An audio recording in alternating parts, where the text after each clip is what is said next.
The world lost more than $6 trillion to cybersecurity breaches, and a big chunk was from India. That's Dr. Pawan Duggal, a leading cybersecurity expert. We went to talk to him to learn everything about the increasing problem of cybercrimes and how to be safe on the internet.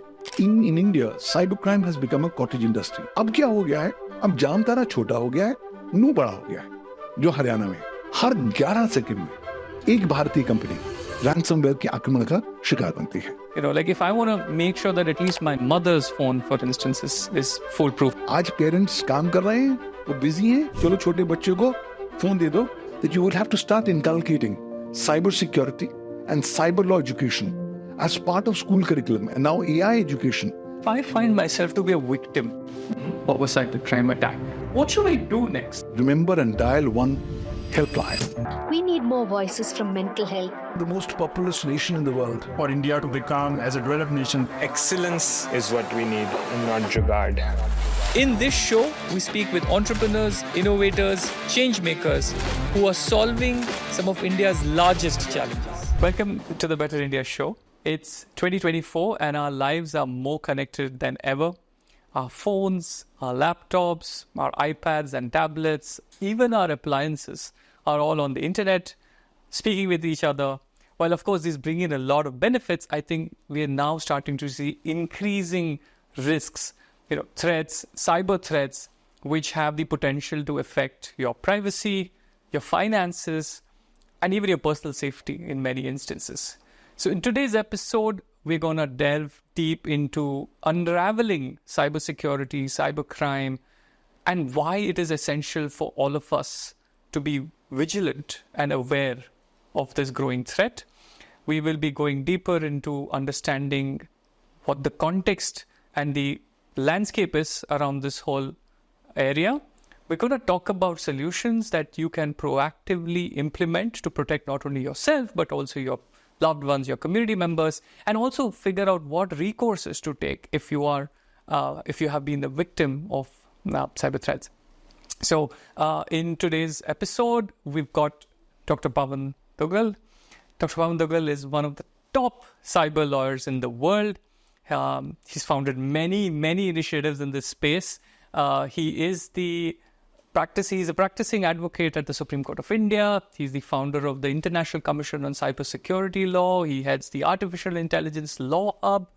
He heads the Blockchain Law Epicenter, the Cyber Law University, and a host of other things. Thank you so much for being on the show. Thank you for inviting me to be on your show. It's a pleasure. Dr. Pawan, before we get started, I'd love for you to give us a background about your life, your career, and specifically touch upon what led you to move into this whole area of cybersecurity. Well, life is a very strange kind of a phenomenon. You plan something, something else happens. Mine is a similar case. I did my history honors from St. Stephen's College, topped the university, went on to do law, and I had the impression that I'm going to go into normal civil and corporate law.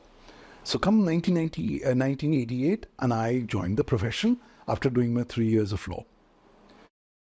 And I thought this is my only space. But very quickly I started realizing maybe there's some vacuum I'm not able to address. I was doing matters, I was doing stuff, but maybe I was not enjoying. So I started looking at things around. Come early 90s, and some clients came to me, specifically asking me inputs on technology in the law. That was more of software era at that point of time. That got me interested into this space. Then come 1995, when internet got commercially introduced in the country on 15th of August. A few months after that, I came to be introduced to this medium. And I was like flabbergasted. You're completely overwhelmed. And after 2-3 months of madness, you realize that, look, here is a medium that's going to stay on for life. So can we start looking at the legal policy stuff? And that's what got me interested into this space. I started working in this space. Utah was just about becoming the first state in the world to come up with a cyber law way back in 1996. And then I started realizing there was nothing happening in India, so started working with international organizations. The Internet Corporation for Assigned Names and Numbers got to be formed, and I was associated in its early committees and activities. And then, meanwhile, the United Nations General Assembly had passed resolution asking all member nations to come up with the dedicated national laws. Work started in India, and that's how I got thrust into cyber law. Cyber law came, and this was a growing space, a nascent area. And ever since, India has now become the most populous nation in the world with 140 crore Indians.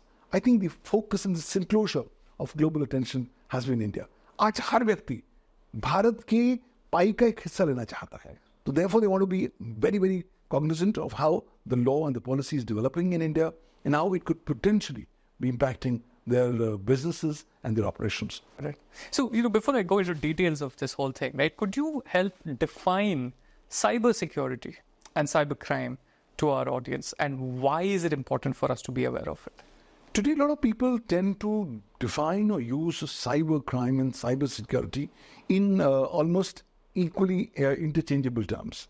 But the reality is that these are two different paradigms.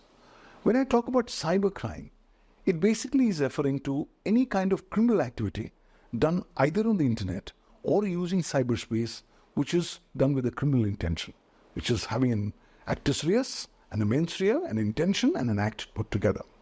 तो पहले तो हम सोचते थे कि cyber crime केवल वही होगा जो इंटरनेट पे होगा.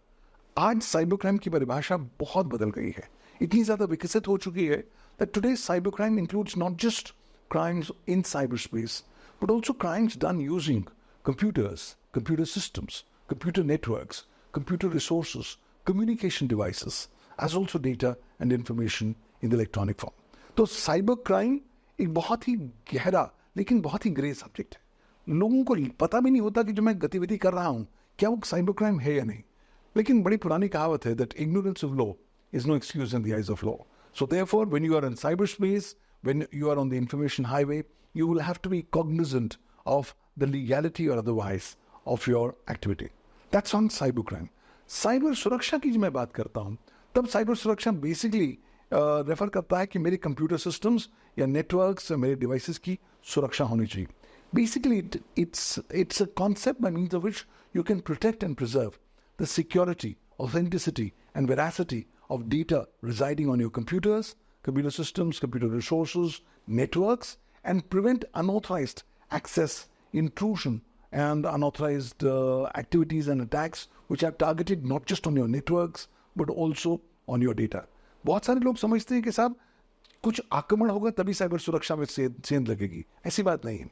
Today, you can be sitting with me, but in your iPad, while you're using it, somebody can actually be unauthorizedly accessing your iPad without your knowledge and just copying data or just being a mute, silent spectator.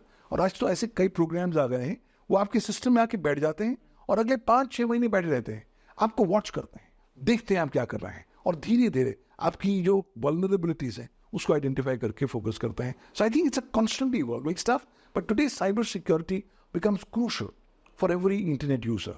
Why? I can no longer cry when my phone gets hacked and I say the government is responsible. Sorry. If I am not being responsible when I'm using my phone or device in terms of protecting its cyber security, then I think I have no reason to complain to other ones. But yes, at least people need to be aware. तभी लोगों में जागरूकता फैलाना अत्यंत आवश्यक हो जाता है ताकि एटलीस्ट उनको पता तो लग जाए कि साहब मैंने फोन तो लेटेस्ट ले लिया है लेकिन उसकी सुरक्षा के लिए मैं क्या कर रहा हूँ. So a lot needs to be done there. Which actually leads me to the next obvious question for me is that what is the current state of cybersecurity in India? And who, according to you, are the most vulnerable groups? Because a lot of the thinking with common citizens is that, data needs to be secure, and all of that is relevant to organizations, not really me. I'm happy to give my data everywhere. So, what according to you is the status of cybersecurity? Where are we in the spectrum of... Well, as a nation, we are pretty much behind the curve as far as protection of cybersecurity is concerned. A lot of good work is being done by the government, but then the government cannot be the sole warrior in this war. कहीं ना कहीं लोगों को व्यक्तिगत तौर पर भी अपनी जिम्मेवारी निभानी होगी. And problem is today there are two kinds of revolutions happening in India. ये क्रांति बहुत महत्वपूर्ण है, भारतीय समाज में विद्यमान है, लेकिन शायद हमें उसका आभास नहीं है. First is the Great Indian Vomiting Revolution. Indians are vomiting data about their personal, professional, social lives on the internet without even thinking about the ramifications. तो जब आप डेटा की उल्टी करते हैं वो डेटा कहीं ना कहीं रह जाता है इंटरनेट पर और उसी का दुरुपयोग कर साइबर क्रिमिनल्स और साइबर सुरक्षा में सेंध करने वाले आपके सिस्टम में घुसते हैं. And the second equally important revolution that India is seeing is the great Indian recording revolution. आजकल सब लोग रिकॉर्ड करने की फिराक में हैं. अपने डिवाइस में, अपने फोन पे, अपने कैमरे में हर चीज रिकॉर्ड कर रहे हैं without thinking why they are recording it and where they are going to dump with it and what's going to happen pertaining to security of the dump. No wonder these kinds of databases are getting extremely targeted.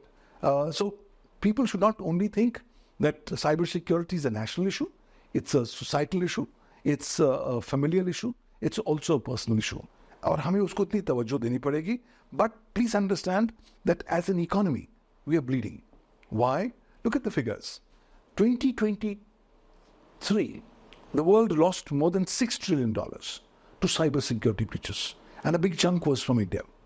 Come the end of 2024, it is expected that the world should lose more than $8 trillion to cybersecurity breaches and cybercrime, and a big chunk could also be coming from India. But that's not all. Very quickly, by the end of next year, we should be touching the 10.5 trillion global costs in terms of dollars for cybersecurity breaches. And the problem is कि हमारे यहाँ reporting नहीं हो रही तो लोगों को लगता है कि सब ठीक है.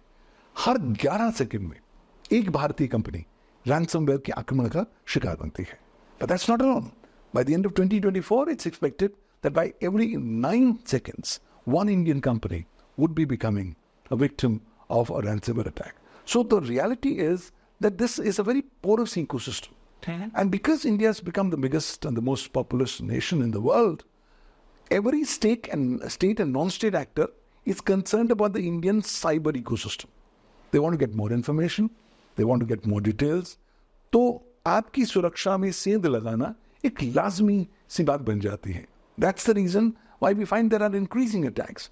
G20 का हमारे यहाँ बहुत ज़बरदस्त सेलिब्रेशन हुआ और जब वो प्रोग्राम हो रहा था तब प्रत्येक मिनट में करीबन 16 लाख अटैक्स पर मिनट हमारे नेटवर्क्स पर आ रहे थे. तो वो आपको अंदाजा दे सकते हैं that how crucial is cyber security. The government has done a lot of good work. For example, they have now the National Nodal Agency on Cyber Security, being the Computer Emergency Response Team of India, which is doing a remarkable job in terms of identifying the emerging computer emergencies and the viri, computer contaminant, malwares and spywares that are targeting the Indian network. Further, Bharat के पास अपनी भारत के cyber स्वच्छता केंद्र भी है जो इस तरह के malwares को लड़ने में अपना योगदान दे रहा है. But ultimately, while the government is doing a lot, and now every government department needs to have a CISO or a Chief Information Security Officer, लेकिन government alone सारी चीज नहीं कर सकती. Individuals have to play an equally important role, and that's why I think more sensitization about the growing need, importance, and significance of cybersecurity, and the need for people to be aware of contributing to cybersecurity will have to be of paramount significance. Got it. And at the individual level, the two things that you mentioned, which is the great Indian vomiting revolution, the way you put it, where people are just, dumping data everywhere. And the second one was the great Indian recording revolution. A lot of individuals would just ask, like, hey, I don't have any financial data, let's say, on my phone. I'm taking photos and recording things, and how much harm can it really do to me? Fantastic. Let me give you a small incident. It was the end of the second phase of COVID-19. People were sick and tired. So this couple in the NCR region wanted to get out. तो उन्होंने decide किया कि चलो हम लोग vacation के लिए मनाली चलते हैं. But they had never been to Manali. तो सोशल मीडिया पे गए, लोगों से पूछा, बॉस हम मनाली जाना चाहते हैं, 8 दिन का हमारा काम है, आप बताइए कहाँ जाएं. So people gave various suggestions, what to eat, what to see, what to stop by. उन्होंने एक डिसीजन लिया, वो ये कि चलिए हम जब से शुरू करेंगे हर घंटा हम एक वीडियो लॉग शुरू करेंगे और हम ब्रॉडकास्ट करेंगे सोशल मीडिया पर कि हम कहाँ जा रहे हैं. So every hour they'll keep on posting photographs from their smartphones, videos from their smartphones onto the internet. And they were clueless. They said this is most wonderful stuff. After 8 days when they come back, they realize that their entire house has been burgled upon. There's not a single valuable that's been left. क्योंकि जब वो सारी चीजें broadcast कर रहे थे तो चोर भी उनको देख रहे थे. और जब आप स्मार्टफोन से अपनी तस्वीर अपलोड कर रहे हैं बिना उसके मेटा डेटा को हटाए हुए, तो आप लोगों को ब्रॉडकास्ट करके बता रहे हैं कि साहब मेरा लैटिट्यूड लॉन्गिट्यूड ये रहा, मैं यहाँ पे खड़ा हूँ, आपने जो करना है कर लो. तो no wonder Today, if people are, without scrubbing their smartphone photographs, uploading the same online, they are virtually going in the direction of an invitation to disaster. So people have to quickly realize that just because they are a nobody does not mean that they cannot be made a victim. Aaj problem kya hai? We all entered into this called the data economy phase, where data has become the new oil of the data economy. तो आज आपके ऊपर इतना महत्व नहीं है कि आप इंसान हैं. आप पर ज़्यादा तवज्जो इसलिए है कि आप एक डेटा एंटिटी है. Because I am as a data entity, constantly generating data, broadcasting data, transmitting data. This is the data that companies, that organizations, and that state and non-state actors want to be more aware of. और उसी data के लिए आपको target करते हैं. अगर आपकी ये बात होती है कि साहब मैं स्पेशल हूँगा और तभी मुझे टारगेट किया जाएगा, then how is it that the lay people are losing so much of money? I mean, जो आदमी रिक्शा चला रहा है उसके भी पैसे खाली हो रहे हैं उसके अकाउंट से क्योंकि वो शायद केयरफुल नहीं हो रहा. And you have the creme de la creme, the most educated people, they are losing money. The other day I just got a case where a client has lost 3.19 crore rupees in a unique case of a kind of a digital arrest where he was put under digital arrest and put under immense fear and panic. Actually problem क्या हुई है कि COVID-19 में दो elements हम लोगों की जिंदगी का हिस्सा बन गए. एक था फियर और दूसरा था पैनिक. आज साइबर क्रिमिनल्स ने फियर और पैनिक को वेपनाइज कर दिया है. So the moment they put you into fear and panic, they are done. Why? Because then you are going to sing like a canary. You are going to give your entire details and you will voluntarily walk into this web of cybercrime. So, लोगों को ये नहीं समझना चाहिए कि साहब मैं बहुत इंपॉर्टेंट हूँ और तभी मुझे अटैक किया जाएगा. सॉरी, आप साधारण हैं, सामान्य हैं, इसलिए आप पर अटैक किया जाएगा. And today everybody is a target. I actually believe that there are two kinds of people in the world. One, who know that they have become a victim of cybercrime, and two, who do not know that they have become a victim of cybercrime. So it's dependent on which category of this classification are you following on, you will have to realize. But clearly, post-COVID-19, a new paradigm has begun. I call it the great new cyber world order. This is a new world order that's emerged post-COVID-19, which has got some three most significant elements. Number one, henceforth, cybercrime will be a daily, lifelong companion for us. That's the first major learning of this new cyber world order. The second big learning is that cybersecurity breaches are the new normal. They will be with us and we will no longer be surprised. And the third is that states are going to become very powerful.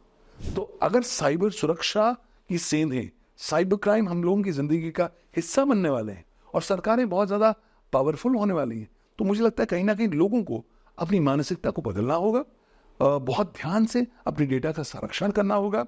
And you have to take an additional mile to protect whatever limited privacy that remains with you, because otherwise, once your privacy is gone, then I think it's not ever going to come back. And that's what is going to be a unique feature of this new cyber world order, which has begun to start emerging globally, including in India. Right. In fact, you know, some of the threats are becoming so sophisticated that it's becoming increasingly difficult to identify things as scam versus something being genuine. A couple of weeks ago, I got that now what is an infamous thing, the FedEx scam call, and it was so convincing. The guy calls me and he says, there's a courier under your name. I'm calling from the FedEx office. They have the whole FedEx IVR in the background. And then they tell me that, some contraband stuff has been booked under my name and it has been reported to the police. And so now, if you want, we can connect you with the police. And so he connected with the cop. And, after a few rings, the cop picks up and says, yeah, this is what, I'm calling from this Mumbai police branch. And this is where the problem is. You need to submit your Aadhaar details and so on. Now, when it got to that Aadhaar details is when I kind of sniffed that there could be potentially something wrong. And at least I was able to kind of, cut the call and get online and search if there's something like this others have felt. And I quickly found Twitter threads that people have reported that, they've got these FedEx scam calls. So we were able to avert it. But a lot of people will not be able to avert these kind of sophisticated crimes. So is there a way, like for instance, senior citizens, like if I want to make sure that at least my mother's phone, for instance, is foolproof or the bank accounts are proof. So even if she does get these calls, there is no way that this can be. Is there a way in which this could be managed for people who otherwise are not internet aware? They're device aware, because they know how to use a phone, they know how to record and use WhatsApp, but they're really not sort of technology aware, right, in terms of how their bank accounts could be compromised and so on. For that vulnerable group, is there a way that folks who can help them can set up any sort of guardrails? Well, first and foremost, there are no magical formulas in this regard. But having said that, it's going to do a yeoman's service to the senior citizen community if they start using a feature phone as compared to a smartphone. दिक्कत क्या होती है, लोगों को लगता है कि महंगा फोन है, स्मार्ट है, इसलिए बहुत बढ़िया है, हम लेते हैं. लोग ये भूल जाते हैं कि जब आपका स्मार्टफोन नॉर्मल फोन नहीं है, वो एक ब्रॉडकास्टिंग स्टेशन है. वो कॉन्स्टेंटली आपके डेटा एकत्रित कर रहा है और बाहर भेज रहा है. So consequently, if the older people are not sensitized about how their device becomes a handle for them to become cybercrime, that becomes the first big problem. Also, when you are in this old age, you feel slightly anxious. Obviously, you have slogged your entire life, you have a lifelong savings to actually safeguard. But then most of these people are today either living in a isolated environment or in a slightly depression environment. The families, the traditional great Indian family, is slowly withering away. And consequently, it's now isolated units that are emerging. In this scenario, the potentiality of these senior citizens being made targets are very, very high. और आजकल तो ये drug वाला जो segment है बहुत ही ज़्यादा popular हो गया है. और क्योंकि बुजुर्गों को लगता है अच्छा भाई मेरा आधार मिसयूज़ हुआ कैसे, मुझे बताइए. एक बार आपने उनको घबरवा दिया, कहानी खत्म. उसके बाद then they will keep on doing whatever they want to do. And now this new phenomenon is also being increasingly coinciding with a new phenomenon called digital arrest. पहले तो ये होता था कि साहब आपको फ़ोन आएगा कि आपकी पार्सल में ड्रग्स मिले हैं, आप घबरा जाएंगे और आपसे पैसे मांगेंगे, आप पैसे देंगे. अब वो कहते हैं कि साहब ड्रग्स भी मिले, आप यहीं बैठे रहिए, आप हिलेंगे नहीं, you will not move, you will not talk to anybody in your family, you will not make any calls, we are monitoring you from the remote, we have teams monitoring you outside. So they put the people in such mortal fear that they end up doing whatever the cyber criminals want them to do. So I think the only way to make this vulnerable section more prepared is to sensitize them. Creating more capacity building and awareness. हम ये ना सोचें बुजुर्ग हैं तो उनको क्या सिखाने की जरूरत है. सॉरी, ये बुजुर्ग हैं, इनके पास जिंदगी का ज़्यादा एक्सपीरियंस है हमारे संबंध में. But we can definitely sensitize them that this is what they should do, they should not do. So getting on feature phones is a great starting point. जहाँ तक हो सके अगर बड़े बुजुर्ग स्मार्टफोन लेना ही चाहते हैं तो मेरा ये हिदायत निवेदन होगा कि वो अपने स्मार्टफोन पर इंटरनेट बैंकिंग सेवाएं न लें. क्यों? क्योंकि अगर आप इंटरनेट बैंकिंग को सिक्योर कर लेंगे काफ़ी हद तक, then you'll be more safe. Now when you're in that age, you're dependent on someone. I've seen cases where these old couple have said, you know, can you please help me transfer this money? And little do they realize, once they give their phone to a stranger, that's the end of the story, because the stranger with malicious intentions could be inserting certain programs or could be just copying their credentials and stuff like that. So that's the only one way. Also, they have to be told that cybercrime will be increasingly targeting them. Let's prepare them mentally. तो एक बार उन्हें बता दिया जाए कि cyber crime का जो विकराल स्वरूप है वो हम सबके समक्ष आ चुका है, तब वो एटलीस्ट थोड़े ज़्यादा तैयार हो जाएंगे.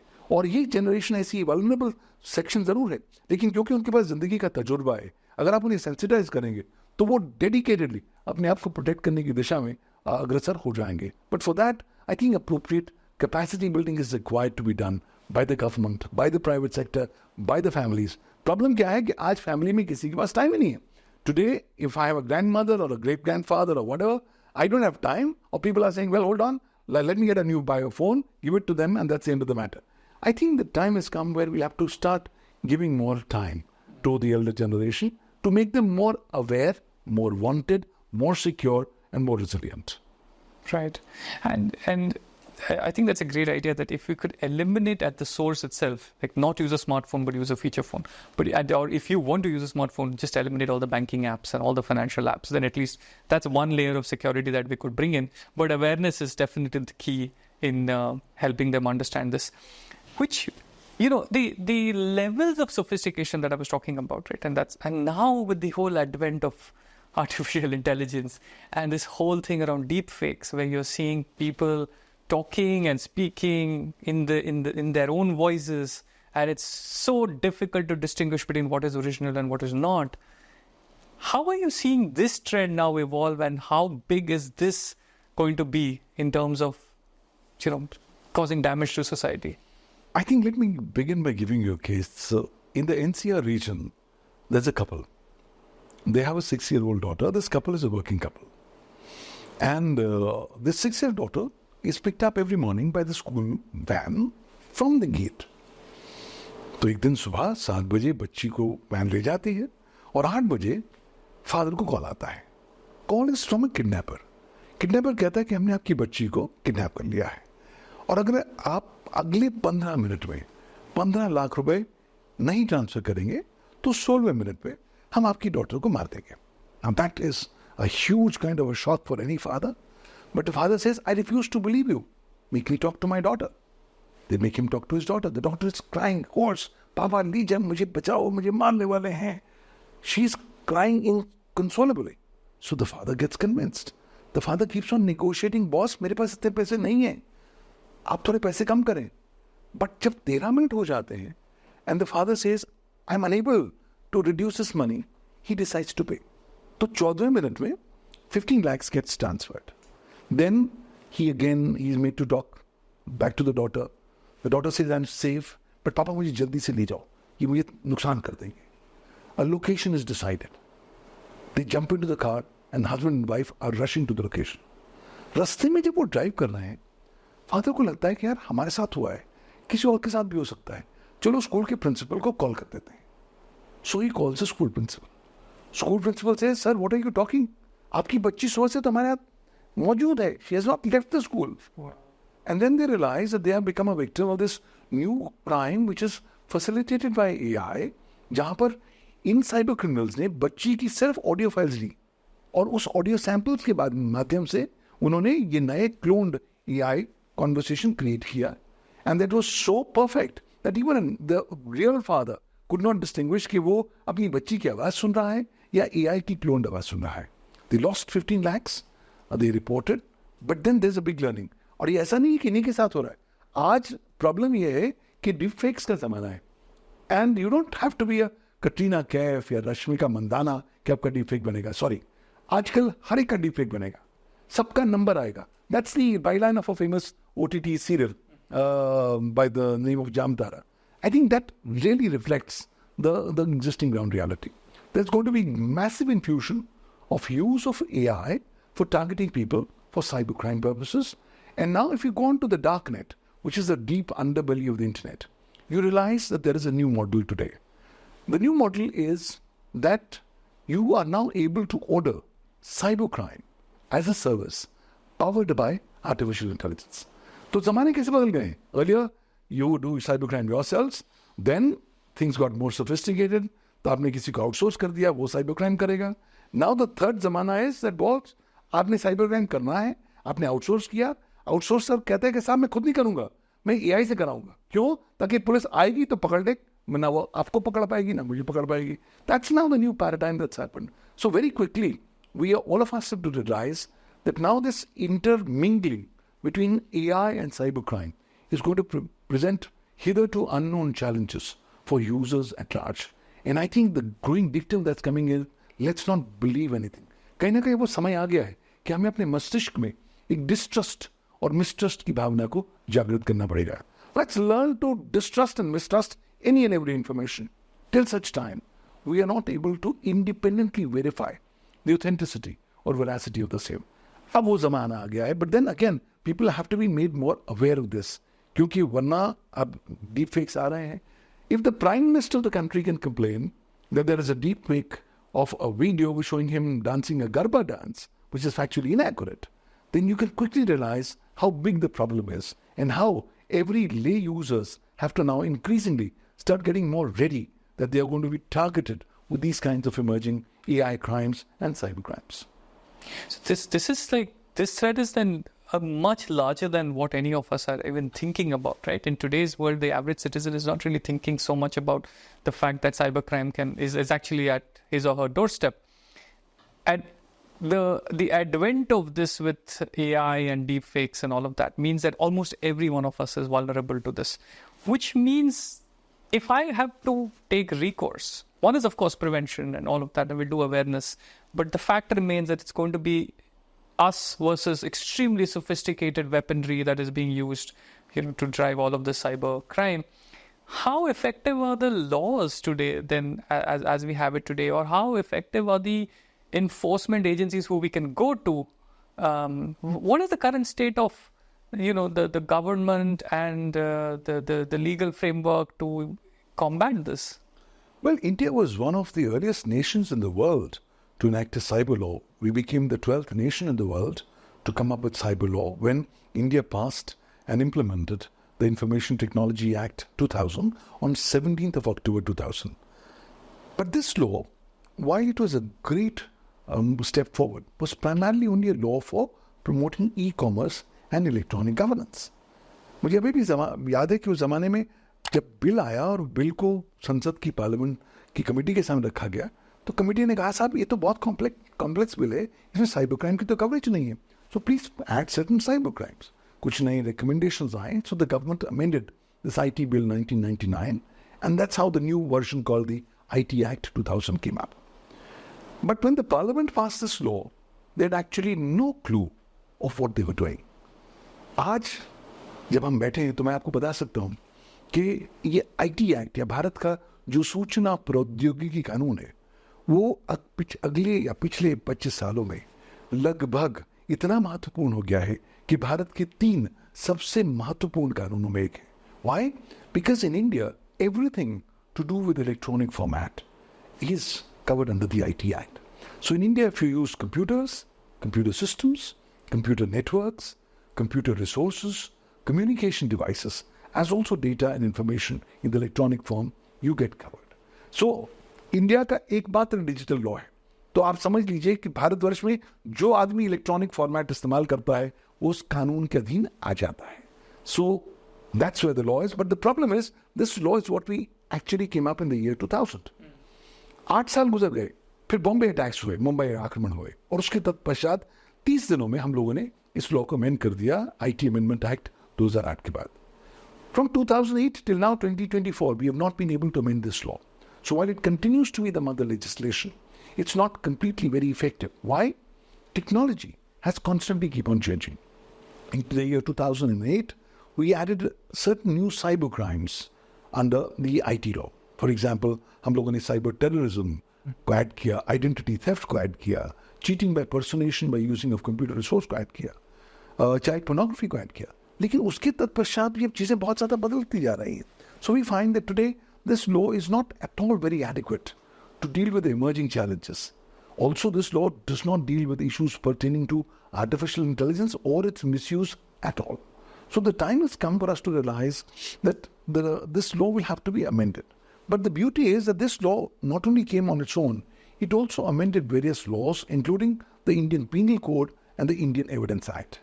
Now, the government of India has now come up with 3 new criminal laws, which are going to come into effect in July 2024, and that will have a huge component of coverage of cyber elements. But as of now, when we talk, it's still the IT Act. It's not completely adequate. It's not very comprehensive in terms of its coverage on cyber crimes. और अगर आपको लगता है कि IT Act आपके लिए जादू की चप्पी है या जादू की छड़ी है, तो आप गलत समझते हैं, क्योंकि उसका दायरा काफ़ी सीमित है और वो उभरते हुए जो साइबर क्राइम्स है उनको पूरी तरीके से कवर करने में असक्षम है. On top of it, you have to realize that the government has been constantly, through secondary legislation, trying to fill up those voids and gaps. For example, in the year 2011, the government came up with the IT Rules 2011, which stipulated various parameters of cyber security that have to be fulfilled by service providers. Then we came up with the IT Rules 2021, which have now stipulated new added parameters of due diligence, both for intermediaries and service providers. Meanwhile, while all this was happening, the Aadhaar Act came to be passed in 2016. The Aadhaar Amendment Act came to be passed and implemented in 2019. And on 11th of August 2023, the Government of India, or the Parliament, passed a new law called the Digital Personal data protection act 2023। और ये कानून हालांकि बन तो गया है लेकिन लागू नहीं हुआ, लेकिन भारत के इतिहास में एक अपने अग्रणी योगदान देने वाला है, क्योंकि वो पहली बार भारतवर्ष में डेटा संरक्षण के संदर्भ में लोगों की जिम्मेवारियों को, ड्यूटियों को परिभाषित कर रहा है। और साथ ही साथ इस कानून में एक ऐसी चीज आ गई है जो अभी तक भारत के इतिहास में नहीं आई थी। Under this law, people don't comply with this law, you can be fined up to beginning from 50 crore rupees fine, and this can go up to 250 crore rupees fine. यानी कि अगर आपके पास कोई छुट्टा चेंज है तो मिनिमम चेंज आपको 50 करोड़ देना पड़ेगा फाइन, और मैक्सिमम ज्यादा चेंज है तो 250 करोड़ देना पड़ेगा। किसको देंगे? सरकार को देंगे। क्यों? This money is going to go into the consolidated fund of India. So I think this is going to be heralding a new chapter in terms of trying to protect the personal data of users. Problem क्या आती है कि India में लोगों को लगता है कि डेटा प्रोटेक्शन लॉ तो है नहीं, कि आपका डेटा उठाऊं कुछ भी करूं। आज जब मैं कोई सिम कार्ड लेने जाता हूं या एक डुप्लीकेट सिम कार्ड लेने जाता हूं, वो कहते हैं भाई आधार की कॉपी रख दो, फोटो कॉपी रख दो। Now I have no choices, I give it that. Little do I realize that when I give this Aadhaar photocopy to this vendor, he gives me my SIM card. But once I'm gone, I have no clarity of how many times more this Aadhaar number photocopy is going to be misused for issuing other SIM cards for duplicate, fraudulent or criminal purposes. So therefore, there's a huge ecosystem that's developed where data is being traded left, right, and center, including personal data, including sensitive personal data. So while the legal frameworks and the secondary legislation have tried to deal with these challenges, the reality is that India is finding कि बहुत gaps अभी भी हैं। For example, आज की तारीख में भी भारत में साइबर सुरक्षा को निपटने के लिए कोई डेडिकेटेड कानून नहीं है। Similarly, India doesn't have any dedicated law on artificial intelligence or its regulation yet. The new Digital Personal Data Protection Act, once it comes up, hopefully is going to help create more order in this data economy, and it's going to force companies and data processors to be more duly diligent and compliant when they're handling or processing personal data. But जहाँ ये कानून का दायरा तो काफी बढ़ रहा है और सरकार भी अपना विशिष्ट योगदान दे रही है, बट उससे भी प्रॉब्लम क्या है कि टेक्नोलॉजी बहुत तेज रफ्तार से आगे बढ़ रही है। Technology is not waiting, cyber criminals are not waiting. Earlier we used to think of one Jamtara, एक जामतारा होता था, हम कहते साहब वही साइबर क्राइम कैपिटल है। अब क्या हो गया है? अब जामतारा छोटा हो गया है, नू बड़ा हो गया है, जो हरियाणा में है। और अब तो कोविड-19 के बाद there is a new phenomenon that's coming. I call it the cottage industrialisation of cyber crime. In India cyber crime has become a cottage industry. छोटे छोटे दूर दराज के इलाकों में, ग्रामीण क्षेत्रों में, सेमी अर्बन एरियाज में लोगों को समझ लिया है कि साहब आज अगर कोई चीज आपको ज्यादा पैसा दे सकती है तो वो साइबर क्राइम है। और लोगों को लगता है कि चलिए साइबर क्राइम में हम फंसे भी जाएंगे, केस भी हो जाएगा तो कोई बात नहीं। कन्विक्शन रेट तो भारत में बहुत कम है। You'll actually be surprised that the actual cybercrime conviction ratio and reach in the country is less than 1%. So अगर 100 मुकदमे दर्ज होते हैं तो less than 1 मुकदमे में आपको सजा मिलती है। So that's what is actually coming to the bigger issue of what we need to do for enforcement. While there's a need for coming up with new laws, there's a much bigger need for effectively enforcing the existing provisions of law. Otherwise, we are going to begin to start seeing this massive mushrooming of cyber crimes. But the problem is, यहाँ पर electronic evidence की बुलाई जाती है। हमारे यहाँ system होता है proven system of justice, which means that the prosecution must prove the crime against the accused in order to get him convicted. For that, electronic evidence becomes very important. And that's one very weak area where the law enforcement agencies are not often able to protect and even collect the relevant electronic evidence in a proper manner. And now the Supreme Court has said you will have to be very stringent in following the conditions of Section 65B of the Evidence Act. So while it's a work in progress, while India requires more laws, I distinctly believe that the existing laws can be used in a more innovative and indigenous manner so as to try to cover these emerging cyber crimes and AI crimes, but simultaneously supplementing these laws will also be an urgent priority for the nation as we move forward. So if I find myself to be a victim of a cyber crime attack, I've lost money or my identity is gone, what should I do next? Well, earlier people used to become victims of cybercrime. They would often prefer to choose to be remaining quiet. लोगों को डर था, मैं cyber crime का शिकार होने की बात करूंगा तो लोग बोले खिली उड़ाएंगे, हंसी उड़ाएंगे. But now that area is passing. Now the reality is almost everybody is becoming a victim of cybercrime. Therefore, once you become a victim of cybercrime, the first promise that you have to make to yourself is that I will not remain quiet. I'll not go into the dark unsaid. I will have to report. And that's one big problem. Till today, even now, we are finding that under-reporting of cybercrime is the biggest challenge that we have. कुछ साल पहले मेरी law firm ने एक सर्वे किया. हम लोगों ने पाया कि साहब भारतवर्ष में साइबर क्राइम के केसेस में कितनी रिपोर्टिंग होती है. तो उसमें हमें पाया कि साहब उस ज़माने में अगर 500 साइबर क्राइम के केसेस होते हैं तो उसमें 50 ही रिपोर्ट होते हैं और उनमें से केवल एक केस में FIR दर्ज होती है. And I think that these are very highly conservative figures, even by those standards. Today, it's like a complete manifestation of cybercrime, almost in every sector of human activity and endeavor. And therefore, I think we will have to consciously start getting ready to know what should we do. तो अगला सवाल, अगर मैं इस victim बनता हूं तो मैं क्या करूं? पहली बात, चुप नहीं बैठूं. दूसरी बात, I must report. कहाँ report करें? Now for that, the government has now provided you two major alternatives. The first is, the moment you become a victim of cybercrime, you must remember and dial one helpline. This is the National Cybercrime Helpline number 1930. 1930. तुरंत जब पता लगे आप cyber crime हुआ है, आप तुरंत इस नंबर को कॉल करें. A majority of times cyber crimes happens that they are more interested in getting your money. आपके पैसे खाली करने हैं, अकाउंट से पैसे चुराने हैं. The moment आपको रियलाइज होता है, आप 1930 पे कॉल करें. Why? Because 1930 gets actually manned by police and the law enforcement agencies. They have tied up with all the banks. तो आपने कॉल किया कि साहब मेरे अकाउंट में 90,000 की ट्रांजैक्शन हुई है. वो तुरंत देखेंगे, बैंक के साथ टाइप करेंगे, पूछेंगे कि बैंकिंग चैनल में कितने, बैंकिंग पाइपलाइन में कितना पैसा है. If there's some still money left, they will freeze the money and the money will come back to you. So that's a big step forward, and they have actually been able to get hundreds of crores of money frozen and back to the ultimate victims. So that's a big step that you must do. Immediate step. Immediate. Find yourself being a victim, you've lost money, just call 193. 1930, that's your topmost priority. The second priority is, after you call 1930, go to a national cybercrime reporting portal. The government has created a new portal called cybercrime.gov.in.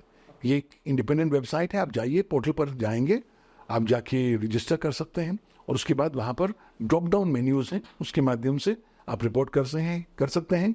Beauty ये है that once you report, you get generated a Government of India acknowledgement number, which is issued by the Ministry of Home Affairs. तो आपके पास सरकारी सबूत हो जाता है कि साहब आपने रिपोर्ट किया है. एक बार रिपोर्ट होता है, but because हमारे यहाँ policing state subject है, it ultimately trickles down to the concerned police stations, and then subsequently in appropriate matters, FIRs is registered. So two things: 1930, cybercrime.gov.in. ये तुरंत आपने करना है. And then third thing is that if you find that money has gone out of your bank, you must immediately write to the bank. Problem क्या होती है कि लोग तुरंत जब अटैक होता है उन पर, वो तुरंत गूगल पर जाते हैं और नंबर ढूंढते हैं और जो पहला नंबर आता है उसको कॉल करते हैं, without realizing that the first number is itself being actually fielded by unscrupulous elements. And then they become the victim of the second cybercrime because they think they are talking to the bank, effectively talking to the second gang of cyber criminals. Wow, so it's that deeply embedded. It's deeply embedded, and therefore people have to be told only to go to the official websites of the concerned banks and write in writing by email. Problem क्या होती है? अधिकांश लोग phone पे call करके, मैं customer care call कर रहा हूँ, नंबर ले रहा हूँ. प्रॉब्लम है कि अधिकांश केसेस में कस्टमर केयर में आपको नंबर ही नहीं मिलता. They don't give you an acknowledgement number or a complaint number, and most of the time the people end up losing that golden time frame. That's what's important. Once you start doing it, then you go back and see where has it happened, where did I commit my mistake, and how can I be more careful in the coming times. So in a scenario like this, right? Like if I were to prevent this, because clearly this is going to kind of just keep increasing. So are there like some top 4 or 5 signs that I need to look out for, which can at least indicate to me that this could be a potential threat or a scam? Is there anything at all as a framework that I could look at? There are a number of signals that keep coming up. you need to just have a keen eye to identify the signals. The first thing is, if something is appearing too good to be true, then the reality is there's something wrong with that. कोई आपको इतना मन लुभावना offer देता है कि आपको लगता है कि मेरी तो भाग खुल गए, मेरे खजाने खुल गए, तो वो पहला संकेत है कि बॉस आप साइबर क्राइम की दिशा में जा रहे हैं, ये कहीं ना कहीं झोल है. Second thing, when somebody puts you into fear and panic, that's a second alarm signal. You should not respond. The best thing is disconnect. Phone पे कॉल आया है, फोन बंद कर दीजिए. ईमेल आया है, ईमेल को रिस्पॉन्ड ना करिए. Once you disconnect with the communication, then to a large extent you can potentially be saved from becoming a victim of cybercrime. Third, never share information. The moment कोई आपसे आपकी personal जानकारी मांग रहा है, तो वो आपकी घंटी बजनी शुरू हो जानी चाहिए कि साहब एक गड़बड़ हो रही है. Why should somebody ask me?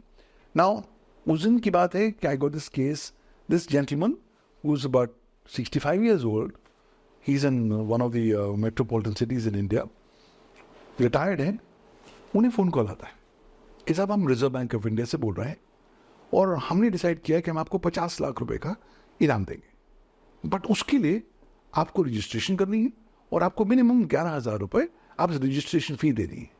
He ended up paying 11,000. After the 11,000 came the second demand for processing fee, this time for about 45,000. He still gave 45,000. The next demand came for a subsequent level of scrutiny, which required a couple of lakhs.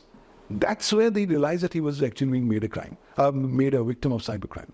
तो the bottom line is कि अगर कोई आपसे पैसे मांग रहा है तो गड़बड़ वाली बात है, क्योंकि सरकार आपके घर पे आके पैसे नहीं मांगती. पुलिस अपनी वर्दी में आके आपको वीडियो कॉल नहीं करते कि साहब आपके यहाँ काउंटरबैंड मिला है या ड्रग्स मिले हैं. Learn to realize that these are big signals that we have to look at. Also, we should not keep our doors and windows open when we are in cyberspace. We must learn to share information on a need to know basis. ये जो vomiting of information की हम बात कर रहे हैं, वो कहीं ना कहीं हमको रुकनी पड़ेगी, क्योंकि आगे एक बार आपने वॉमिट करके दे दिया तो फिर इंडिकेशन है कि आप साइबर क्राइम के शिकार होंगे. And finally, if somebody is asking your sensitive personal data pertaining to your bank, Aadhaar number, your PAN card number, or some money details, that's sure shot indication that this is a wrongful financial transaction you're entering into. Please disconnect. Let's remember that tomorrow there will be a new day. तो लोगों को समझना है कि panic में नहीं डालना है. आजकल होता क्या है ना, I get this number of these complaints. People get these calls in the morning कि आपकी बिजली आज रात को 9 बजे काट दी जाएगी. क्यों? क्योंकि आपने बिजली का बिल तो दिया नहीं है. लोग घबरा जाते हैं, वो कहते हैं कहाँ लिंक बताइए, लिंक पे क्लिक करते हैं, and you realize that they become again a victim of phishing attacks. Now again, you will have to be realizing कि कहीं ना कहीं हमें अपने आप को डिस्टेंस करना पड़ेगा कि अगर आपको लग रहा है कुछ भी गड़बड़ है, डिस्कनेक्ट, टेक 2 steps बैकवर्ड्स, और एक बात रियलाइज करें, कल फिर भी सुबह होगी, सूरज कल फिर भी उगेगा. तो अगर आप इसमें से जितनी जल्दी बाहर आ जाएंगे, आप अपने आप को सुरक्षित करेंगे. And no, I think that's a great point. And if I were to kind of distill this as knowledge to the youth who are actually, we spoke about senior citizens and we said, look, the best way is to eliminate as much exposure of their digital devices to the internet. But you're increasingly seeing young children getting onto the whole internet bandwagon. There are, of course, a lot of benefits because a lot of online learning, which, post-COVID, we realized that everyone who needed to have a mobile device to continue their education and schooling. And those became entry points to get into a lot of other avenues like social media, sharing, pictures and videos and so on. How, as a parent, how should I be cognizant of this? And what are the sort of limitations or rules that I should follow, especially in allowing a child to have access to a device? That's a very difficult question because today's parents are helpless, to say the least. Why? First and foremost, parents don't have time today. So they think the best way to get rid of their kids is to give them a device, and that's the end of the matter, and then they get busy. Little do they realize that when they're in the Instagrams of the world or the cyber waves of the world, they are getting lost. You are actually putting these children into this huge cauldron of water of sharks. And if you don't tell them how to be preventing themselves from getting attacked from sharks, they are bound to be attacked. So the internet is a bad place. There are all kinds of elements out there. And I think as parents, we need to first realize that we have to talk to our children as not parents, but as children. अगर हम अपना हुकूमत चलाएंगे तो बच्चे खिलाफत करेंगे. बेहतर है उन्हें दोस्त की तरफ समझाने की कोशिश करें. And the best way is open up a conversation. हमारे क्लाइंट आए, उन्होंने कहा कि साहब ऐसा है, मैं अपने बच्चों के साथ ना इंश्योर करता हूँ कि साहब हमारे यहाँ ना इंटरनेट फ्री वीकेंड होगा. मैंने कहा उसका क्या मतलब है? उन्होंने कहा साहब ऐसा सैटरडे और संडे 2 दिन हम सारे डिवाइसेस घर के लॉकर में बंद कर देते हैं. We don't allow any access to the internet so that at least the kids can come back to seeing what is life, talk at things beyond what's the cyberspace. So I think an internet-free weekend becomes a great starting point for families. Also, sensitizing children that they don't need to share all their information becomes a huge challenge. The problem is youth today are venturing into these new websites, portals, without reading through their terms and conditions and privacy policy. और एक बार आपने सारी अपनी details in platforms पर दे दिए तो फिर आपका जो आपकी निजता है वो आजीवन के लिए लुप्त हो जाती है. So somewhere down the line as parents we have a responsibility to make these guys understand, hey guys please remember there is a life beyond today. Tomorrow whatever you are doing today on your social media platforms will potentially be coming up and being used against you. हमारे यहाँ तो एक बहुत important case हो गया.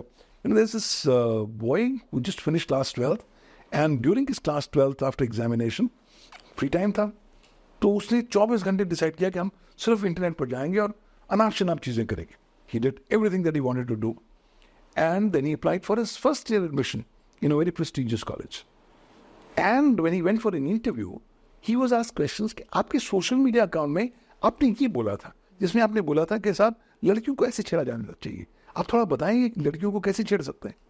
Now that is the time that the boy came to have a sense of realisation कि मैंने कुछ लूज स्टॉक कहाँ लिखी, उसका इस्तेमाल कहाँ होने लग गया. And the reality is today before you go for an interview any person is going to first Google you, is going to first look at your social media handle.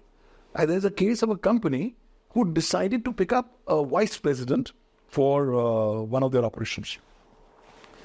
Got various candidates, picked up one guy, and they asked him come after 4 days to join. In between these 4 days, दफ्तर में किसी ने जाके top management को बोला कि sir आप उन्हें अपॉइंट तो कर रहे हैं, उसके सोशल मीडिया प्रोफाइल पर देखिए कि साहब वो किस तरह से गे राइट्स की बातें कर रहा है और ऐसी बातें कर रहा है जो आपकी छवि के साथ मैच नहीं करते. The company took a very serious note and decided to say, hold on, we will defer the appointment. And consequently, the appointment didn't happen. So people, specifically youth, have to realize that what I'm actually uploading online could have an impact upon my future, upon the way how my business prospects, my societal prospects, even my marriage prospects potentially could be impacted. और अब तो problem ये आ गई ना, now you have this AI cloning exercises where trying to get a morphed or a deep fake of any person in an unsuitable or in a private position or a private posture is very, very easy. Or morphing your picture on the body of a nude medium model is like a child's play.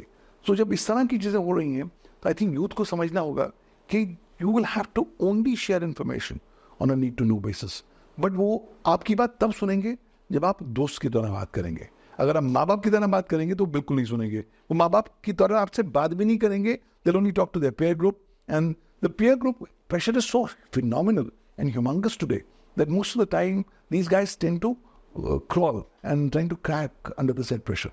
Therefore, again, more collaboration, more sensitization, more friendliness could be a better approach. And telling the students or the youngsters, hey guys, today the next biggest challenge that you're going to face is cyberbullying. Please be careful. And in case you get cyberbullied, let us know. Problem तो यह है कि अधिकांश युवा लोग आज cyber bullying के शिकार हो जाते हैं, लेकिन ना तो अपने माँ बाप को बताते हैं, ना अपने परिवारजन या मित्रगण को बताते हैं. तो होता क्या है कि कहीं ना कहीं उनकी पर्सनैलिटी पर एक बहुत इम्पैक्ट आना शुरू हो जाता है. So I think it's a holistic everybody's contribution that has to be done. In fact, I wanted to dwell a little deeper into this whole cyberbullying thing because that, especially amongst youth, is starting to see this trend happen. The physical bullying that used to happen in schools and all of that has at least other witnesses, and this is a lot of evidence and all of that. But in cyberbullying, it's just you versus the internet.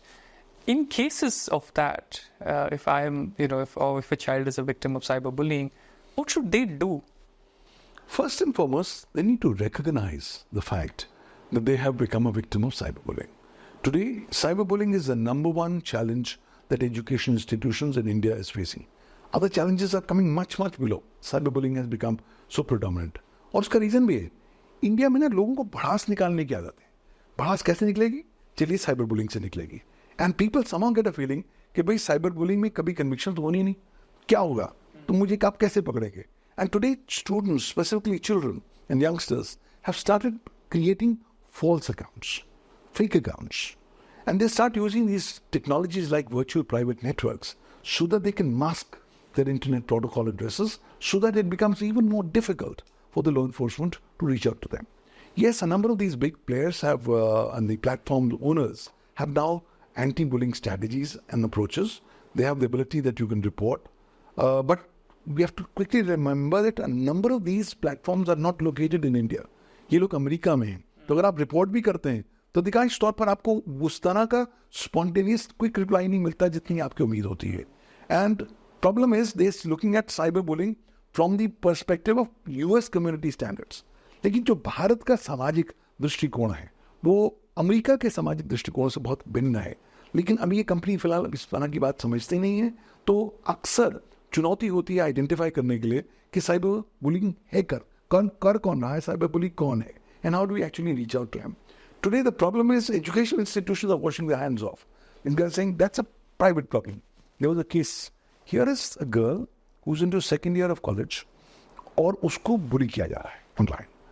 और जब वो college में पढ़ रही है, classes attend कर रही है, क्लासेस के दरमियान उसको मैसेज आ रहा है, आप इस वक्त क्लास में यहाँ बैठे हो, तुमने ऐसे रंग की चुन्नी पहनी है, तुम ऐसे दिखोगी वैसे दिखोगी, अनाप शनाप मैसेज आने शुरू हो गए. She went to the principal and complained कि सर देखिए मैं यहाँ बैठी हूँ, मैं क्लास के दरमियान मुझे बुली किया जा रहा है, प्लीज टेक एक्शन. प्रिंसिपल ने कहा सॉरी, ये तो जो काम है आप इंटरनेट पे कर रहे हैं, आप कॉलेज में तो कर नहीं रहे हैं, तो हम इसके लिए कुछ नहीं कर सकते, आप पुलिस जाना चाहिए. I think institutions will have to be more sensitive towards the victims of cyberbullying. You can't just wash your hands off. Fortunately, cyberbullying can be brought under the ambit of some provisions.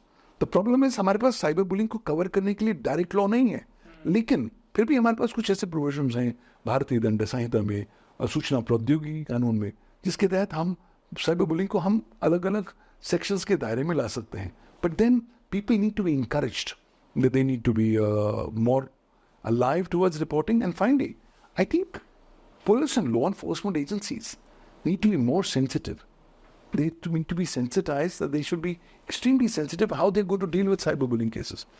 पहले आप cyberbullying के शिकार हो गए, फिर आप कहते हो जी पुलिस के पास जाओ, फिर आपको बड़ा डर के साथ मैं पुलिस के पास जाऊंगी, पुलिस मुझे फिर अरेस्ट करेगी, तो मैं डबल jeopardy करूं, क्यों करूं? So I think somewhere down the line you need to have a citizen-friendly ecosystem, a sensitive approach, so that there should be a cyberbullying helpline.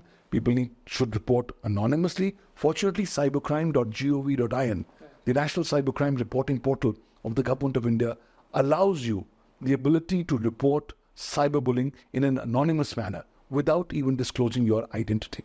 So that's a great step forward. और हमने देखा है कि काफ़ी सारे cyberbullying के cases अब report शुरू होने हो गए हैं. लेकिन प्रॉब्लम अभी भी है कि सजाएं नहीं हो रही. जब आप अपनी cyber crime conviction ratio cyber bullying के बढ़ाएंगे, तब डेटरेंट इफेक्ट समाज में आएगा. Till that time I think individuals will have to be more sensitized. Today, now, morphing has become so common. And in the Indian context, we have a different problem. It's more a mindset issue. हमारे यहाँ भारत में ना लोगों को जुगाड़ करने की आदत बहुत है, और साथ ही साथ भड़ास निकालने की भी आदत बहुत है. तो जन जुगाड़ एंड भड़ास combined together, it's a very deadly combination. तो ये लड़की है, 4था साल लॉ कर रही है, out of a 5-year law course in one of the cities in South India. उसकी एक peer group है, peer group में किसी के साथ उसकी लड़ाई हो जाती है. And the peer group people say, look, we will teach her a lesson. So they pick up her photographs from one of the social media platforms, proper clothed, decent photographs, morph it on the body of a nude female model, and then published it on pornographic websites with the real name of the girl. With the result कि जब भी कोई और व्यक्ति उस लड़की के बारे में पूछेगा सर्च इंजन पर, तो ये पोर्नोग्राफिक इमेजेस आनी शुरू हो गई. तो गर्ल वाज फ्लैबरगास्टेड कि मैंने कुछ ऐसा किया नहीं है, She wrote to all the service providers. She wrote to the police. Nobody took any action. Finding she was absolutely distressed, so she came in a writ petition to the Delhi High Court. And this it's a landmark judgment by the Delhi High Court. It's called X versus Union of India. जिसमें भारत के उच्च न्यायालय, दिल्ली के उच्च न्यायालय ने बहुत ज़बरदस्त गाइडलाइंस बनाई कि जब कोई लड़की साइबर बुलिंग का शिकार होती है और उसके खिलाफ अश्लील कंटेंट प्रकाशित या प्रसारित होता है, तो सर्विस प्रोवाइडर्स को क्या क्या कदम उठाने हैं उस कंटेंट को ब्लॉक करने के लिए, रिमूव करने के लिए. The beauty about this is that the high court has said that look, once the girl complains, in a cyberbullying matter or otherwise, and the complaint pertains to sexual content, then the service provider has to mandatorily remove it within 24 hours. Not just within India, but in the entire world globally. That's a huge quantum jump as far as legal jurisprudence is concerned, but that's been a great savior for all girls who have become victims of sexual assault or other kind of cyberbullying involving sexual elements. But still, I believe, as we go forward, India will require dedicated laws to deal with cyberbullying, because merely having reference to indirect laws may not necessarily help. जब तक आप dedicated विशेष प्रकार के कानूनी प्रावधान cyber bullying के प्रति जो समर्पित हों उनको लेकर नहीं आएंगे, तब तक चुनौतियां लगातार बनी रहेंगी. That takes me to especially as sticking on to the thread of parents. We are quite conscious about the environments and the safety of our children in physical spaces. And digital spaces is this whole big anonymous blob. Do you think there should be a mandatory age requirement for a child to be allowed to go online? Fantastic question. Let me answer that question by a story. हमारे एक दोस्त हैं, उनके यहाँ एक बच्ची पैदा हुई. When the girl was but 4 months old, the parents decided to give her a toy. क्या toy था? iPad mini connected to the internet. By the time वो बच्ची 6 महीने की थी, she was more proficient at dealing with iPad mini than her parents. It's a different matter altogether कि वो जिंदगी में पहला शब्द 21 महीने बाद बोली, लेकिन उसके दरमियान वो इंटरनेट पर पूरी तरीके से मुखातिब हो चुकी थी. Now that tells you the huge challenges of putting this new generation into this device ecosystem without adequate safeguard. I think the need is very, very massive that you will have to start protecting the children. Should there be a minimum age? Ideally there should be, but is anybody listening? Nobody. आज parents काम कर रहे हैं, वो busy हैं, चलो छोटे बच्चे को फोन दे दो. आज पोजीशन इतनी ज़्यादा खराब हो गई है कि बच्चे खाना नहीं खाते कि जब तक मुझे फ़ोन नहीं देंगे मैं खाना नहीं खाऊंगा. Now if that's the way you're getting them indoctrinated and intoxicated to this technology, you are obviously not in the right direction. I believe there has to be certain minimum standards. And also when you are putting your children onto the internet ecosystem, you must at least sensitize them on at least ensuring that they are relatively protected. आप बच्चों को भेड़ियों के सामने तो नहीं रख देंगे ना कहीं उन्हें बताएंगे कि साहब अगर इस तरह की चुनौतियां आएंगी आप कैसे डील करेंगे. उसके लिए अगेन सेंसिटाइजेशन की ज़रूरत है. That's the reason I've been telling the government of India that you will have to start inculcating cyber security and cyber law education as part of school curriculum, and now AI education as part of school curriculum from the first standard onwards. कुछ साल पहले UGC कहती साहब अगर आप under graduate में आएंगे तब आप साइबर सिक्योरिटी के बारे में आपको पढ़ाएंगे, कोर्सेज देंगे. वो ज़माना चला गया. Today, when you're giving these devices at that level, you will have to start making them more prepared. And that's the message that I give in a number of my courses. I run this platform called cyberlawuniversity.com, where I run 37 courses online. And these courses over the last 5 years have been done by more than 31,000 professionals and students from 174 countries speaking 52 national languages. But these figures are only telling us one thing. There's a need for massive capacity building. और खास तौर पर बच्चों को आपको capacity ज़्यादा बनानी है, उन्हें सक्षम करना है कि एटलीस्ट वो चुनौतियों को समझें और समन्वय और सामंजस्य स्थापित करें चुनौतियों का और सॉल्यूशंस का भी. We will have to make our children more sensitive towards solution-oriented mental mindset and approach so that they can at least find out appropriate solutions to the practical, technical, and other challenges that they are going to face in cyberspace as a paradigm. Right. And that kind of, especially because kids are given devices and we have these ubiquitous apps, and especially in India, apps like WhatsApp, Instagram, everything that's basically connecting people with each other. While those are obvious in-your-face sort of applications, there are a whole lot of games which, while of course you can play multiplayer and online, but they enable communication between players. And we've been reading instances where the child was innocuously on a game, playing a game, but then conversation started with the opponent or a co-player, and that kind of led to a whole lot of cyberbullying and all of that. So are there like specific apps that you think ideally we should restrict access to, for both, for a child, of course, and even for an average citizen who wants to be a little more, I think, alert and, let's say, conservative in not giving out everything out there? There's a big old dictum which says it's better to be safe than sorry. So in the context of internet, it becomes even more relevant that you should be extremely picky and choosy on what apps you're going to put on your mobile phone. लोगों को लगता है कि smartphone है तो सुविधा होनी चाहिए, सुविधा है तो फिर उसके आगे वो डेटा के बारे में समझते नहीं, अपनी निजता को उतना ज़्यादा महत्व नहीं देते. But the reality is you'll have to put far more premium to your privacy and to your data as compared to convenience. And to your attention. Your attention is what they are all vying for, right? Therefore, first things first. The first way now criminals want to target you is your data, and number two is your money. So therefore, avoid having as many kinds of financial apps on your systems or on your devices. Why? Till such time you've not read the terms and conditions of privacy policy. और problem ये है कि अधिकांश भारतवासी इस financial apps के ना तो टर्म्स पढ़ते हैं ना ही उसकी प्राइवेसी पॉलिसी पर ध्यान देते हैं. सो अगर आपने पढ़ के फिर डिसाइड किया है कि साहब ये ऐप लेना है तब तो सही है, आपने एक कैलकुलेटेड रिस्क लिया है, लेकिन बिना पढ़े आप ऐप को डाउनलोड कर रहे हैं और रख रहे हैं, वो खतरे से खाली नहीं हो सकता. Second thing is, apart from banking devices, I think we should be very very consciously careful, stingy in giving permissions to apps. Bharatvarsh में क्या होता है कि लोगों को ऐप डाउनलोड करना है, फलां डाउनलोड कर चुका है, उसने डाउनलोड कर दिया है, तो वो जो परमिशंस मांगते हैं हम सब दे देते हैं बिना पढ़े लिखे. And that's one big problem area for Indians per se. Now I give an example. If you are on Android और आपने अपने एंड्रॉयड फोन के ऊपर टॉर्च ऐप डाउनलोड करनी है, तो जब टॉर्च ऐप को डाउनलोड करते हैं तो आपसे परमिशन मांगती है कि आप मुझे अपने कॉन्टैक्ट्स की परमिशन दीजिए. अब आप अपने आप से सवाल पूछिए कि टॉर्च को आपके ऐप से क्या मतलब है, आपके डेटा से क्या मतलब है. लेकिन इसलिए मतलब है क्योंकि वो उस डेटा को मोनेटाइज करना चाहते हैं. So you must be very stingy, कंजूस होने चाहिए आप जब आप इस तरह की परमिशंस दें. Always remember, give only those minimum permissions which are necessary for fulfilling the minimum functions of the app and its intending objectives. That's one.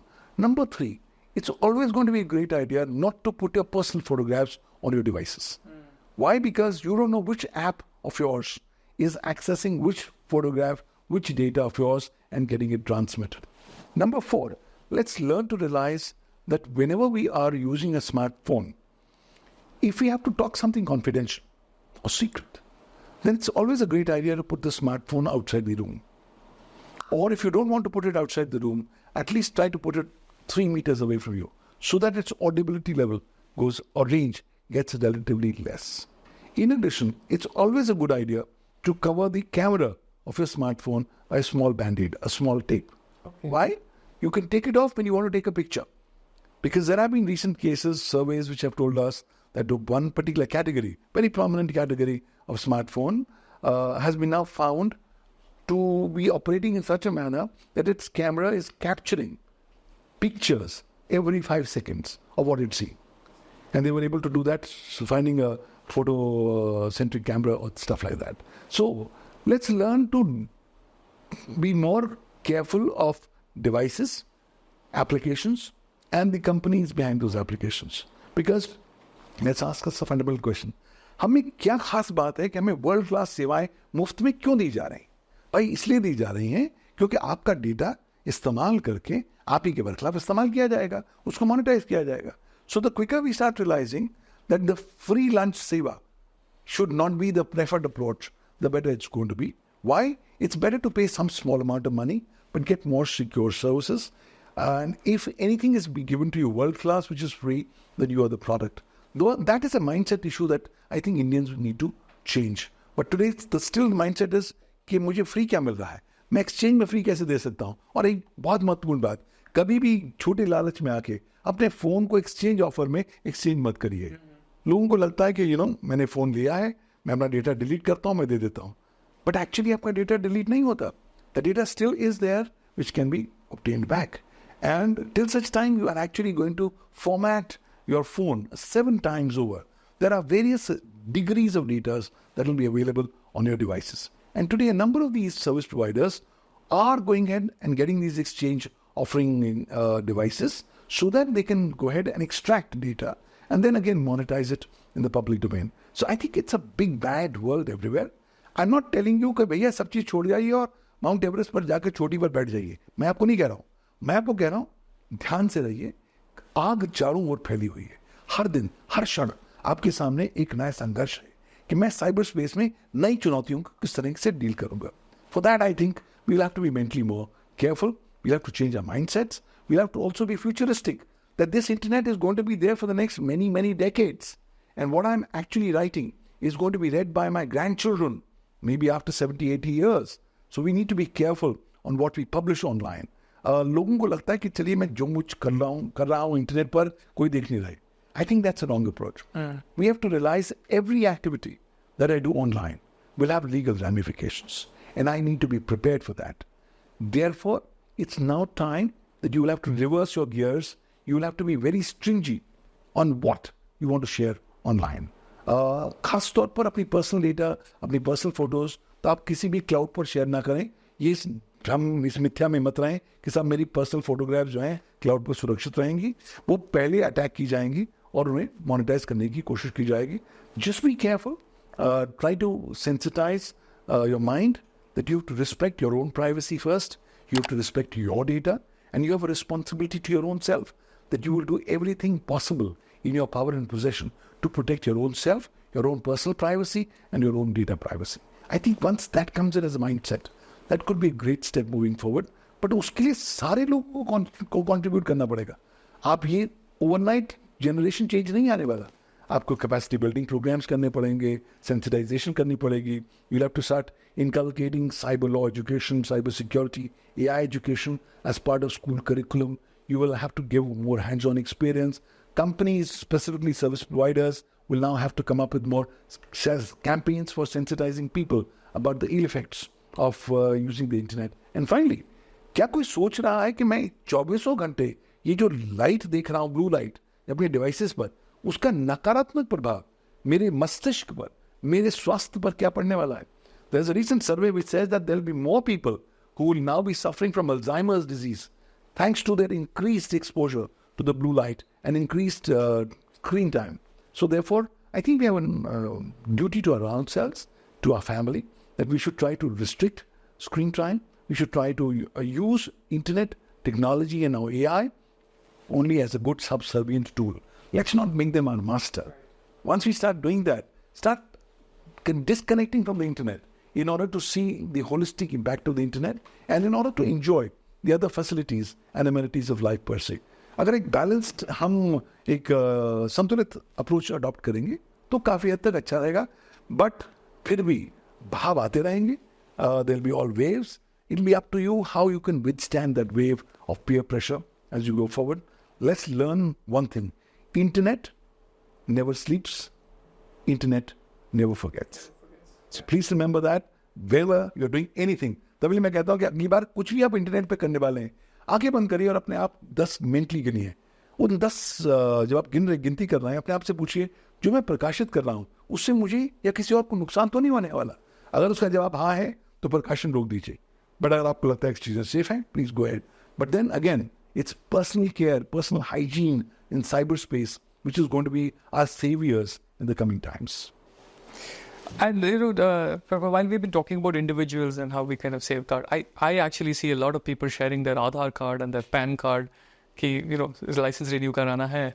Here's my PAN card, and it goes on, these chat message apps. And the answer to that is, hey, this is encrypted, so it's safe.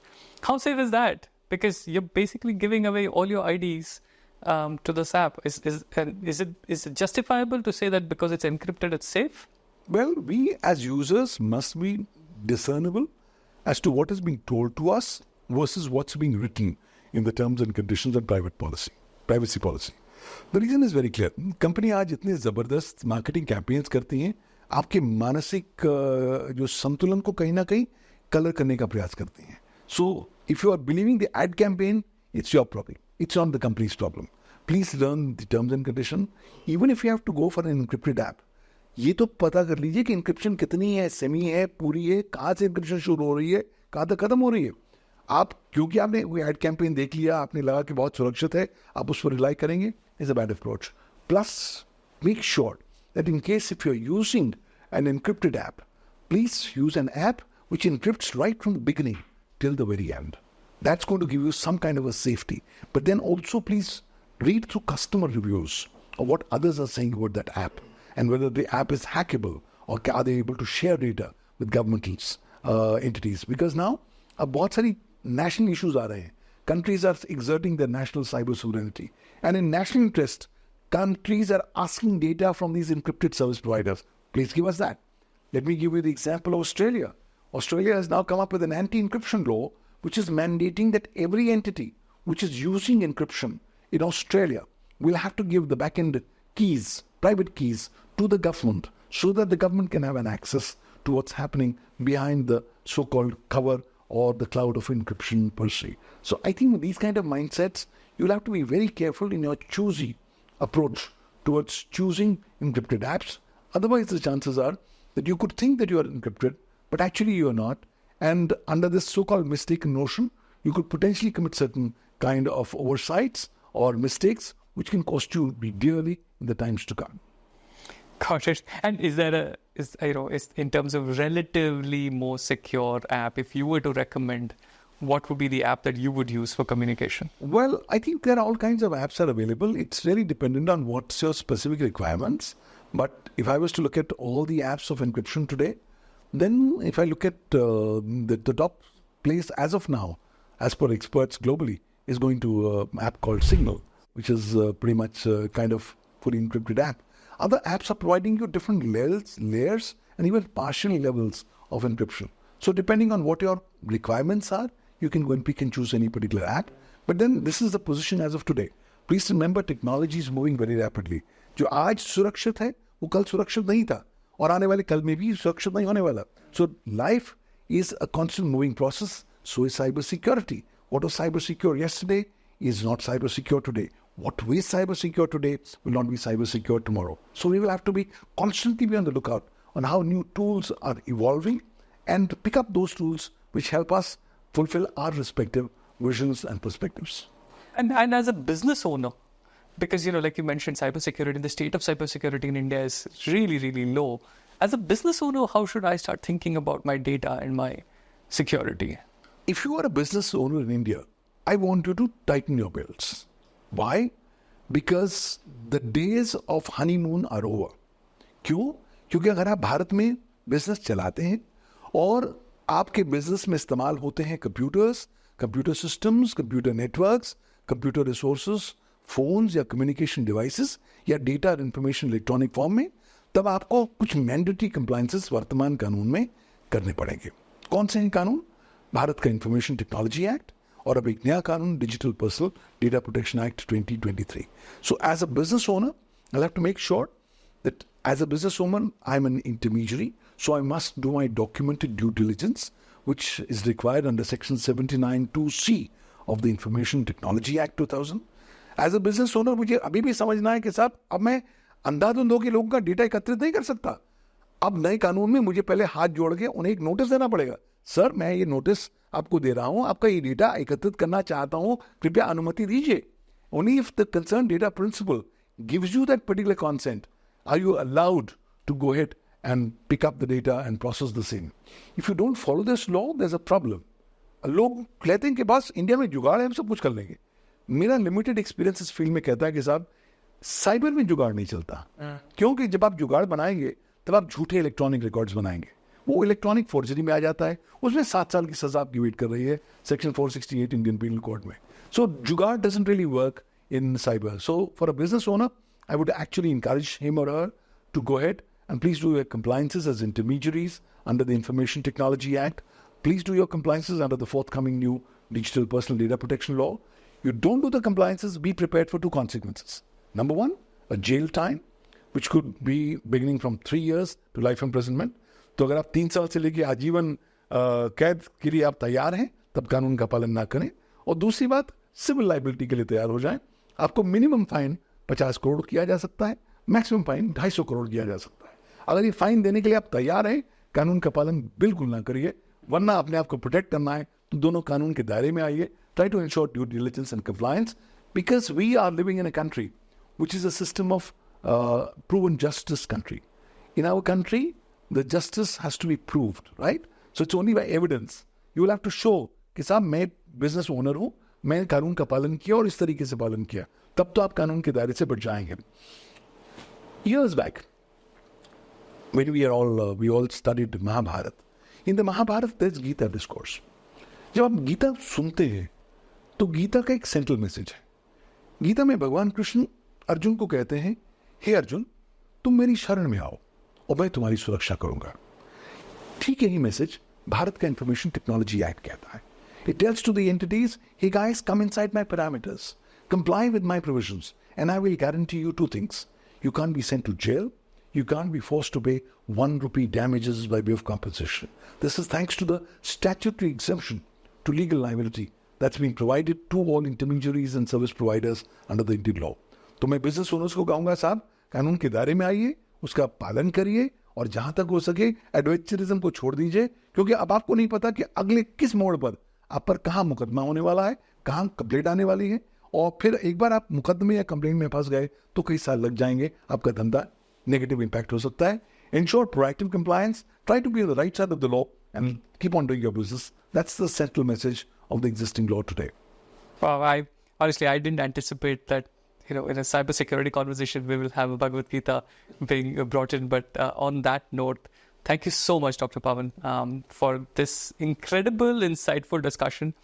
I already have a list of a few apps that I'm going to go disconnect from post this conversation. And really thank you for the fight that you have put on against cybercrime and then strengthening our cybersecurity, the regulations and the rules, and helping move this movement forward. So thank you so much. Thank you for giving me the opportunity to come on your podcast. It was a very enjoyable experience, and thank you for your very insightful questions, because through that questions we've been able to cover a huge gamut.